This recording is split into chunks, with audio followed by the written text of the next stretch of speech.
علی بھی اگلا سوال ہے، عید قربان کی قربانی واجب ہے یا کہ سنت؟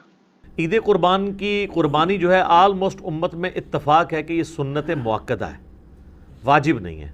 صرف حنفی تھوڑے سے اس معاملے میں سختی کا شکار ہوئے ہیں، اور وہ سختی ان کی حدیث کے ظاہری الفاظ پہ دیکھا جائے تو کسی حد تک جسٹیفائی بھی ہے۔ سنن ابن ماجہ میں حدیث ہے، المستدرک حاکم کے اندر موجود ہے، مسند امام احمد میں ہے، امام حاکم نے بھی اسے صحیح کہا، امام ذہبی نے بھی موافقت کی کہ جو لوگ استطاعت کے باوجود قربانی نہیں کرتے وہ ہماری عیدگاہوں سے دور رہیں۔ تو اس میں چونکہ ایک وعید ہے، اس کی وجہ سے امام حنیفہ کا یہ موقف ہے کہ عید قربان کی قربانی واجب ہے۔ لیکن ہم پہلے بھی آپ کو بتاتے ہیں کہ احادیث کو آپ نے صحابہ کے فہم کے مطابق دیکھ کے چلنا ہے، سلف کے فہم کے مطابق نہیں، صحابہ کے فہم کے مطابق۔ سلف تو امام حنیفہ بھی ہیں، انہوں نے فہم غلط لے لیا ہے، تو سلف کے فہم سے مراد ہے صحابہ کا فہم۔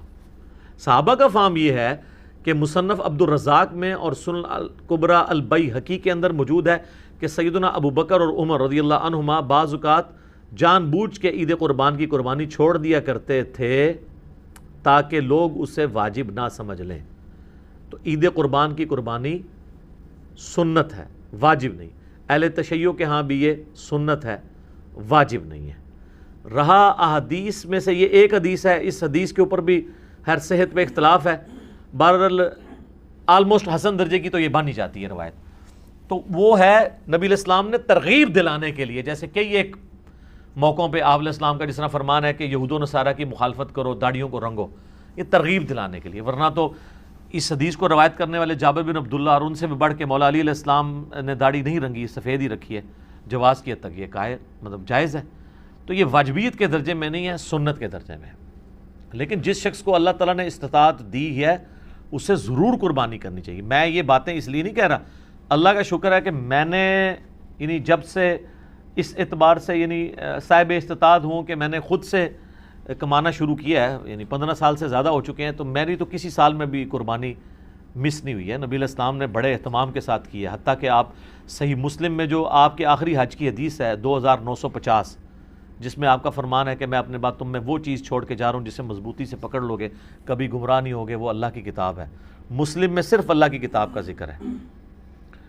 سنت والی حدیث حاکم کے اندر ہے، وہ بھی حسن درجے میں ہے۔ اور رہی غدیر خم کی حدیث، وہ تو حجۃ الوداع کے موقع پہ نہیں بلکہ واپسی پہ خم نامی گاؤں میں، وہ مسلم شریف میں 6225 سے 6228۔ تو بخاری مسلم میں جو حدیث ہے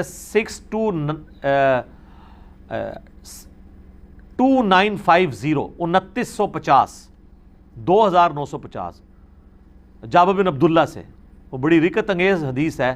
جابر بن عبداللہ آلموسٹ نابینا ہو چکے ہوتے ہیں، تو امام باقر ان کو ملنے کے لیے جاتے ہیں، تو ان کو بتایا جاتا ہے کہ حضور کا بچہ آیا آپ کے پاس، امام باقر حضرت حسین کے پوتے، تو وہ ان کو اپنے پاس بٹھاتے ہیں، تو حضرت امام باقر اس حدیث کو روایت کرتے ہیں، اور امام باقر سے امام جعفر صادق نے بیان کیا ہے، اور 2 واسطوں سے امام مسلم نے لی ہے۔